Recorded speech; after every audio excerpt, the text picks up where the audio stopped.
नमस्कार दोस्तों, आपका स्वागत है हमारे YouTube चैनल स्टोरी बूम में। एक नई कहानी के साथ हम फिर से आपके सामने हाजिर हैं। कहानी का नाम है जिम्मेदारी का एहसास। सोनू और सीमा अपनी माँ के साथ एक गांव में रहते थे। सोनू के पापा शहर में नौकरी करते थे। हर महीने वे गांव में उनके पास पैसे भेजते थे। उस पैसे से उनका गुजारा बहुत मुश्किल से होता था।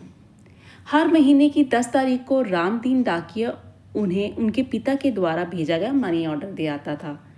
पिछले 2 महीने से मनी ऑर्डर ना आने के कारण सोनू और उसकी माँ बहुत परेशान थे। सोनू कंधे पर बस्ता लटकाए और हाथ में थैला लिए तेज कदमों से अपने घर लौट रहा था। सुबह स्कूल जाते समय उसकी माँ ने उसे कुछ दालें और मसाले लाने के लिए कहा था। रास्ते में उसे रामदीन डाकिया दिखाई दिया। उसने पूछा, चाचा मनी ऑर्डर आया क्या? उन्होंने जवाब दिया, नहीं, कोई मनी ऑर्डर नहीं है।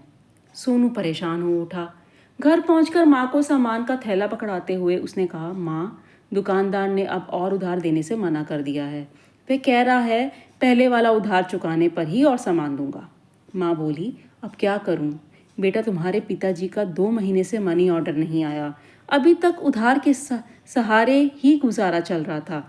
पता नहीं तेरे पिताजी का क्या हाल है, वे किसी परेशानी में ना हों, तभी उन्होंने पैसे नहीं भेजे। माँ, मुझे भी चिंता हो रही है।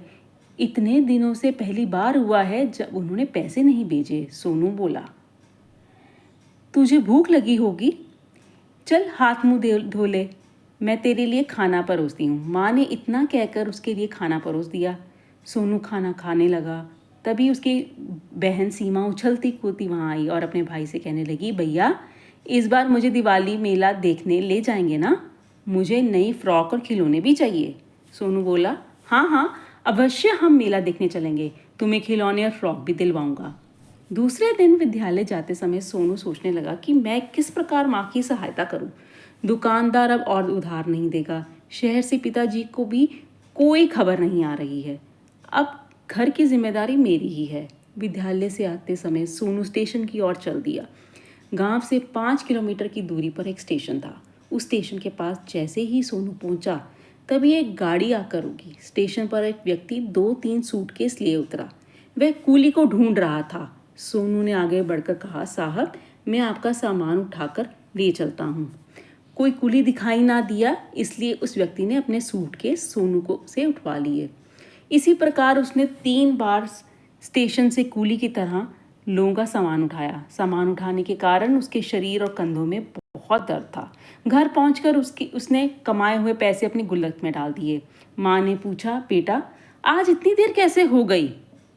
स्कूल में मास्टर जी ने काम से रोक लिया था, सोनू बोला। इस तरह सोनू रोज ही स्टेशन जाने लगा। कूली की तरह लोगों का सामान उठाने के कारण रोज ही उसके शरीर में दर्द रहने लगा। उसने किसी से कुछ नहीं कहा, कहता भी तो किससे। धीरे धीरे उसकी गुल्लक भरने लगी।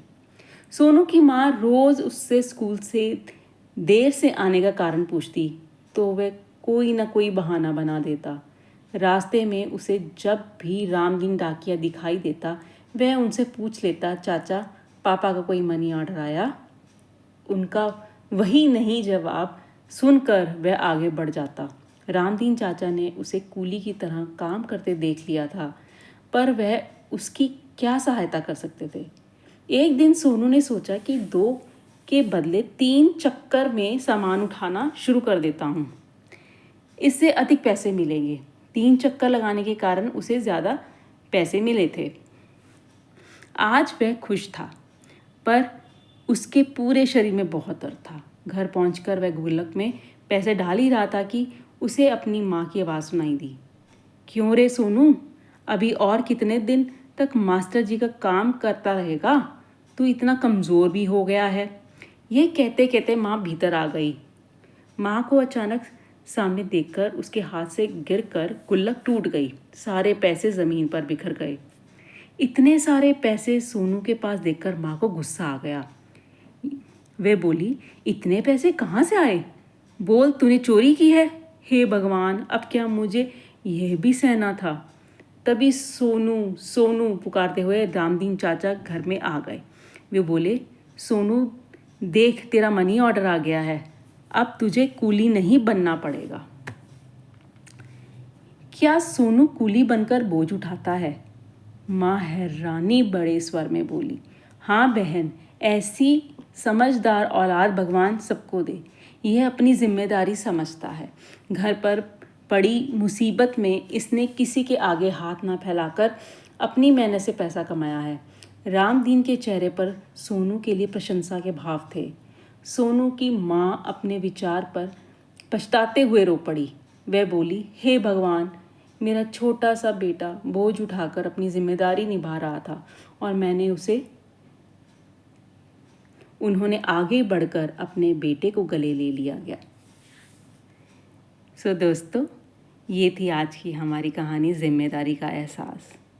हम अगले वीडियो में फिर से आपके सामने हाजिर होंगे एक नई कहानी के साथ। तब तक के लिए स्वस्थ रहिए। बहुत बहुत धन्यवाद।